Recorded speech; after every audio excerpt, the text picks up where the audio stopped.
मिट्टी में मिला देंगे। गैंगस्टर अतीक अहमद की बेटी असद अहमद और एक साथी मोहम्मद गुलाम को झांसी में एक एनकाउंटर के दौरान हलाक कर दिया गया है।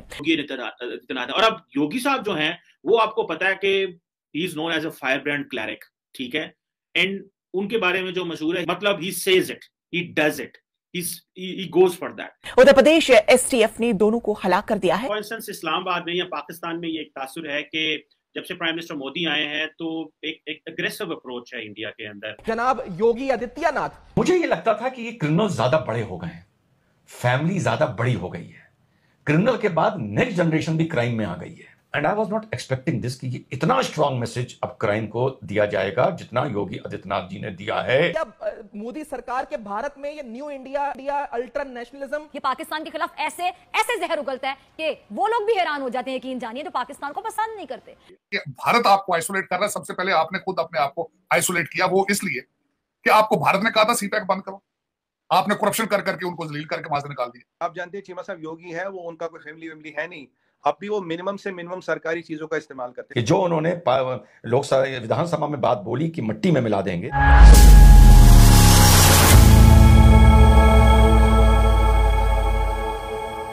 जय हिंद दोस्तों। यूपी के मुख्यमंत्री योगी आदित्यनाथ से ना सिर्फ माफिया के लोग खौफ खाते हैं, बल्कि इसका असर अब पाकिस्तान में भी देखने को मिल रहा है।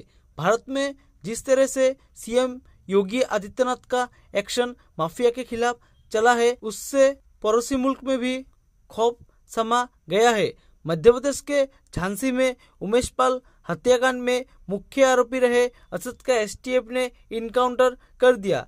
असद यूपी के माफिया अतीक अहमद का बेटा था। इससे पहले योगी हमेशा से ये कहते नजर आए हैं कि उनका मकसद यूपी से माफिया का सफाया करना है। असद के इनकाउंटर के बाद उसका कनेक्शन पाकिस्तान से जोड़कर देखा जा रहा है। माफिया गैंग अतीक अहमद पर एक्शन के बाद पड़ोसी मुल्क पाकिस्तान के भी होश उड़ गए। कहते हैं कि माली बहरान की वजह से हम उसातिज़ा की तनख्वाहें अदा नहीं कर पा रहे। इमरान खान साहब अक्सर कहते हैं ना कि नहीं, अब तो जब तक बीजेपी की सरकार नहीं रहेगी, मोदी जी जब तक रहेंगे तब तक पाकिस्तान के साथ नहीं कुछ हो सकता। मोदी जी ही कर सकते हैं, nobody has the political equity, कोई कर ही नहीं सकता भारत में। मोदी जी कर सकते हैं। अगर मोदी जी कल बोले कि हाँ ठीक है, मुझे लगता है कि चीजें ठीक होनी चाहिए, people will accept it, because उनकी फॉलोइंग ऐसी है कि जैसे जो अब आपको पता है कि इसकी जो यूपी की पॉपुलेशन है दैट इज अबाउट 200 मिलियन, यानी कि almost the size of the Pakistan.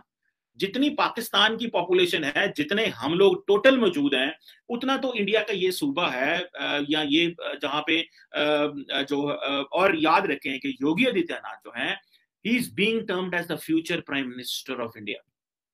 BJP के अंदर भले अमित शाह हों, भले जो है वो राजनाथ सिंह हों, भले कोई और बड़ा मजबूत हो, हालांकि ट्रायंगल बड़ी मशहूर है, लेकिन जो नेक्स्ट जो कहा जा रहा है कि ही इज बीइंग टर्म्ड, वो ये है कि ये योगी आदित्यनाथ। और अब योगी साहब जो हैं वो आपको पता है कि he is known as a fire brand cleric, ठीक है, एंड उनके बारे में जो मशहूर है, he is an unapologetic Hindu nationalist, मतलब he says it, he does it, he goes for that. So अब ये जो अपनी पावर प्रोजेक्शन कर रहे हैं अब, और अपने आप को जो अपने जिसे आप कह रहे हैं ना कि अपने कद से बड़ा काम करने की कोशिश कर रहे हैं, इसमें for long they have been successful. And और जो योगी आदित्यनाथ एंड नरेंद्र मोदी जो अपने इंटरनल डोमेस्टिक इमेज क्रिएट कर रहे हैं, वो ये है कि उन्होंने इंडिया को ग्लोबल आउटलुक दी है, इंडिया को ग्लोबल पहचान दी है, वो जो पोटेंशियल थी वो दी है। योगी साहब का जो पॉलिटिकल कैरियर है आप किस तरह मुश्किल में देख रहे हैं, और बीजेपी या आरएसएस इनको किस तरह ऊपर उठाएगी?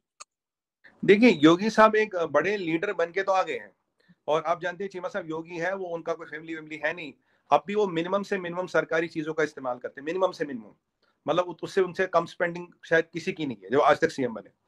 तो अब डेफिनेटली योगी जी तो 5 साल तक यूपी में रहेंगे। तो आप मान लीजिए अभी हम आज बात करें 22 से लेकर 27 तक तो यूपी में, हो सकता फिर एक और टर्म यूपी में वो लगाए, 2-3 बार यूपी में। हाँ, फिर एक नेशनल पॉलिटिक्स में उनका एक स्टैचर डेफिनेटली बना है। I see him, personal assessment है मेरा, I see him as a very very strong contender 5 years 10 years down the line for home minister of India, not prime minister of India, for home minister of India. Home minister की category में आ गए कि अच्छे administrator है, लोगों को manage कर लेते, काम वाम करा लेते हैं। अब यूपी में अगर आप 24 करोड़ लोगों को चला लो, और यूपी इतना डाइवर्स है साहब, आप कभी आके देख लीजिए, इतनी डाइवर्सिटी है, इतने कल्चर है, इतने रिलीजन है, इतना अगर आप उसको चला पा रहे हैं, तो your capability as a administrator is good. So I see Yogi ji 5 years 10 years down the line as a very strong contender for Home Minister of India. तनख्वाहें ना मिलने पर उस्तातिज़ा की जानिब से अनोखा एहतजाज किया जा रहा है, चंदा मांगा जा रहा है, अलामती तौर पर सब्जियों की रेहड़ियाँ भी लगा दी गई हैं कि हमें हमारी तनख्वाहें नहीं दी जा रही। इससे जो डायरेक्ट इम्पैक्ट पड़ रहा है वो स्टूडेंट्स पर पड़ रहा है जिनको वहाँ पर एजुकेशन नहीं मिल रही, तालीमी इदारे बंद हैं, यूनिवर्सिटी को बंद कर दिया गया है, स्टूडेंट्स वहाँ आ रहे हैं मगर जो उस्तातिज़ा हैं वो वहाँ मौजूद नहीं है। जब इसी हवाले से यूनिवर्सिटी के vice chancellor professor doctor Shafiqur Rahman से बात की गई और जब मैंने उसको स्टडी किया तो मुझे ये पता चला कि वो कहते हैं कि माली बहरान की वजह से हम उस्तातिज़ा की तनख्वाहें अदा नहीं कर पा रहे। इफ्तिखार साहब, अब आप ये देखें कि माली बहरान कहाँ तक पहुँच गया है कि डायरेक्ट हमारे स्टूडेंट्स उससे मुतासर हो रहे हैं और जो उस्तातिज़ा हैं वो किस तरह एहतजाज कर रहे हैं, चंदा मांग रहे हैं और ये जाहिर किया जा रहा है कि हमारे पास कुछ नहीं है। एक तो उस पूरे के पूरे समाज में रहने वालों के मुंह पे थप्पड़ है, फिर पूरी की पूरी वहाँ की जो नौकरशाही है उसके मुंह पे थप्पड़ है, चीफ मिनिस्टर और वज़रा के मुंह पे थप्पड़ है कि उनको कुछ शर्म नहीं आई और ये बात हमारे तक आ गई और हमें इस पे बात करनी पड़ी। इस बात को यहाँ तक आना ही नहीं चाहिए था। जो अल्ले तल्ले अपने हैं और सबको पता है, यानी अगर आप बलूचिस्तान, जिस तरह हमने खैबर पख्तूनख्वा के बारे में भी कभी दिलचस्पी का इजहार नहीं किया कि पैसा किधर जाता है और कहाँ से किधर खर्च होता है, इस तरह बलूचिस्तान के बारे में भी बिल्कुल लातलक है, हम उस पर बात नहीं करते।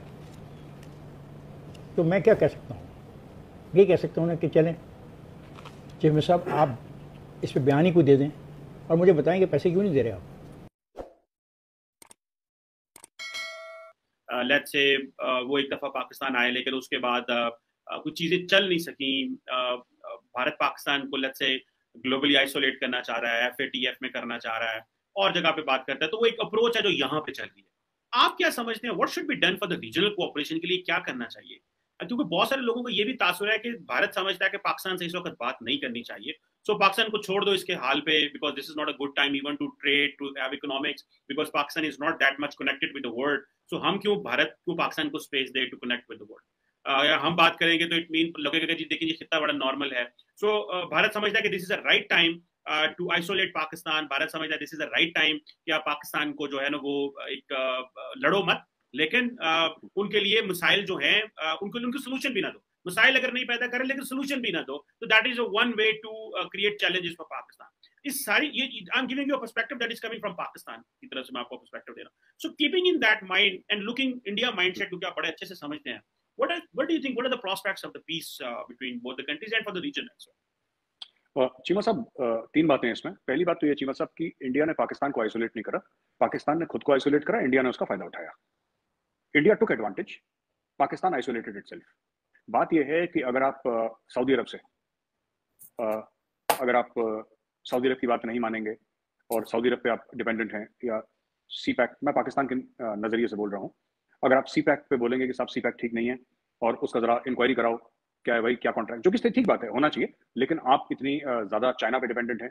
फिर आप अमेरिका को ये बोलेंगे कि जब अमेरिका ने कितना $35-38 बिलियन, ट्रम्प साहब का एक ट्वीट भी है, बड़ा मशहूर ट्वीट जो 1 जनवरी को उन्होंने करा था, जब इमरान खान ने बोला ना कि हम पाकिस्तान भारत से तब तक बात नहीं करेगा जब तक 370-35 से भारत वापस नहीं लेता, और एक बार में कई बार कमेंट करा, और फिर वही शहबाज शरीफ साहब की कैबिनेट ने भी यही बात बोली कि हम बात नहीं करेंगे। इंडिया में काफी लोग हैं जो इससे बड़े खुश हो गए, क्योंकि इंडिया में एक खास तबका है जो कि बड़ा पावरफुल है, जो चाहता है कि ये चले, आप मत बात करें। और जो तारड़ साहब ने बात बोली, तारड़ साहब ने गलत बात नहीं बोली, he was right on the button. बात यही है जो तारड़ साहब कह रहे हैं, what he said was absolutely correct. यहाँ पे लोग ऐसे कई सारे हैं जो कहते हैं कि ठीक है, हम 100 साल तक 370-35 से नहीं हटाएंगे, आप 100 साल तक बात मत करो। तो आई अग्री विद दिस, लेकिन इसकी जो Cheema sahab, the truth is, yes I agree that there should be, हम लोग बात करें, स्टेबल हो चीजें, but the fact of the matter is कि इंडिया में अब इसके लिए एपेटाइट बिल्कुल खत्म हो गई है। जय हिंद दोस्तों, स्वागत है आपका आपके YouTube चैनल जय हिंद पर। वीडियो को लाइक और चैनल को सब्सक्राइब जरूर करें, और हम आपके लिए पाकिस्तानी मीडिया के एक से बढ़कर एक लेटेस्ट वीडियो लाते रहेंगे।